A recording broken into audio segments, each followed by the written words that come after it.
Before the first muezzin call drifts across the Tungabhadra, before the temple priests have lit their morning lamps, Kaveri is already at her loom. Her fingers move in the darkness from memory, threading silk the color of turmeric and wet monsoon earth through a warp she has dressed 100 times. The rhythm is not mechanical, it is devotional. Each pass of the shuttle carries a breath, each knot a small surrender.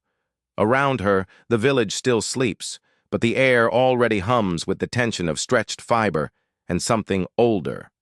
The accumulated knowledge of a lineage that measures time not in years, but in patterns. 20 years she has chased a single design, a divine geometry whispered down through her grandmother's hands.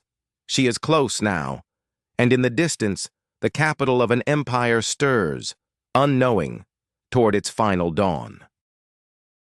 The dust rises before the horsemen do. 3 royal envoys thunder into the weaving village at dawn, their silk tunics blazing saffron and crimson, the Vijayanagara emblems stamped in gold upon their breast seals. Children scatter. Looms fall silent. Kaveri's hands freeze mid-shuttle, the half-born threads trembling between her fingers like held breath.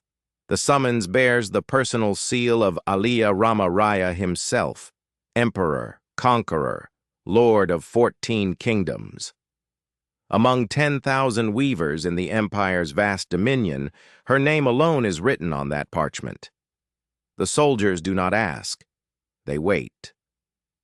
Around her, the village holds its collective breath, the scent of raw silk and river clay hanging thick in the morning air. By nightfall, Kaveri stands before the marble corridors of Hampi, and nothing in her world will ever be the same again. Kaveri steps into Hampi as if stepping into the throat of the sun itself. The Virupaksha bazaar stretches before her, a mile of thunderous commerce, its colonnaded granite pillars rising like stone giants from a fever dream. Turmeric and raw indigo hang in the humid air. Elephant processions shake the earth. Merchants from Persia, China, and Portugal press against one another in the narrow channels between stalls, their languages dissolving into a single roar of human want. The gopurams of the temples blaze with painted deities, every color screaming toward heaven. It is magnificent. It is too magnificent. Kaveri has spent her life reading patterns, the tension of a thread, the warning in a loose weave. And here, in this impossible radiant city, she reads something she cannot yet name, something pulled too tight, something already beginning to fray.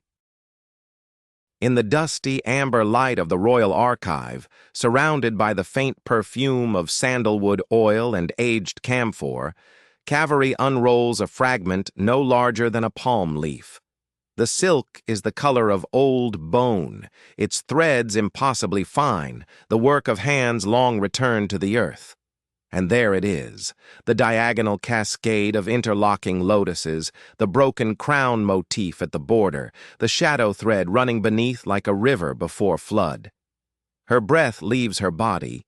For 20 years, her fingers have been finding this pattern in their sleep, tracing it from some deep inheritance of muscle and memory. The ancient weavers did not merely record beauty, they recorded warning. Every dynasty that commissioned this design fell within a generation. Now her loom waits, half-finished, bearing the same terrible prophecy thread by thread, and an emperor's banner demands completion. The Durbar Hall blazes with oil lamp light, the air thick with sandalwood, and the sweat of 10,000 soldiers preparing beyond the palace walls. Kaveri stands barefoot on cold granite, her completed banner folded across trembling arms like an offering to an indifferent heaven. Aliya Rama Raya reclines upon his gilded throne, 70 years of conquest written into the hard architecture of his face.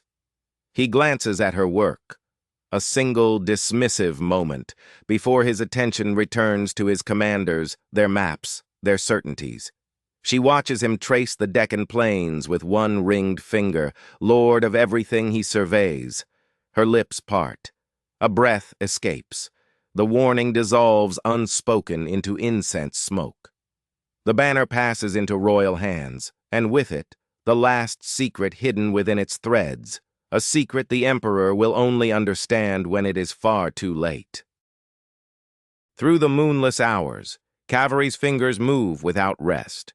The oil lamp throws amber shadows across the loom, sandalwood-scented smoke curling upward like a whispered prayer.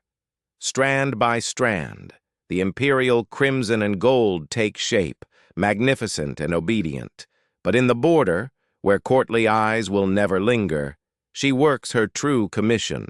A broken sun, scattered elephants, a river running the wrong direction. Her shuttle carries not silk alone, but sorrow, 20 years of mastery bent now toward a message she cannot speak aloud. She does not weep. Weavers understand that cloth outlasts stone, that pattern endures where proclamation perishes. Every knot is a word. Every word is a wound she refuses to swallow in silence. The banner nears completion, and somewhere north, beyond the Tungabhadra, armies are already moving. The banner rises. Silk catches the January light above the Tungabhadra, and for one suspended breath, it is magnificent. Crimson and gold thread shimmering against a sky that does not yet know what it carries. Kaveri watches from the granite ridge above the bazaar road, hands pressed flat against cold stone. 100,000 soldiers fill the valley below, their war drums swallowing the river's ancient murmur. She had woven the warning into the border pattern, a serpent devouring its own sovereign crown, thread by agonizing thread, but no courtier thought to look. They saw only glory. They always see only glory. The banner moves southward now toward the Deccan plain, toward Talikota, toward a name that will outlast the empire itself, and Kaveri cannot look away. January 1565. The unthinkable arrives not as rumor, but as smoke. From the ridge above the Tungabhadra, Kaveri watches Hampi die. The great gopurams, those soaring towers she has measured her whole life in silk and color, stand briefly against a sky turned the color of old blood. Then the fires come. The royal bazaar, where merchants once weighed gold dust against cardamom, collapses into roaring orange light. The sound is not an explosion, but a long, slow exhalation. An empire breathing its last. Ash falls like black snow across the granite boulders, settling into crevices that have held this land since before memory. Everything Kaveri wove her warnings into, everything she sacrificed truth to beautify, is burning. Yet in her arms, folded against her chest like a sleeping child, she carries something the flames have not yet found. Among the shattered gopurams and silent bazaars, where jackals now wander through halls once thick with sandalwood smoke and royal proclamation, Kaveri returns. She carries nothing but her shuttle and what remains of her silk, threads the color of turmeric, of monsoon sky, of dried blood. The Tungabhadra still moves, the granite boulders still stand, indifferent and ancient, older than any empire's name. She stretches her warp between two fallen pillars and begins. Each thread is a name, each crossing, a life remembered. This is not restoration.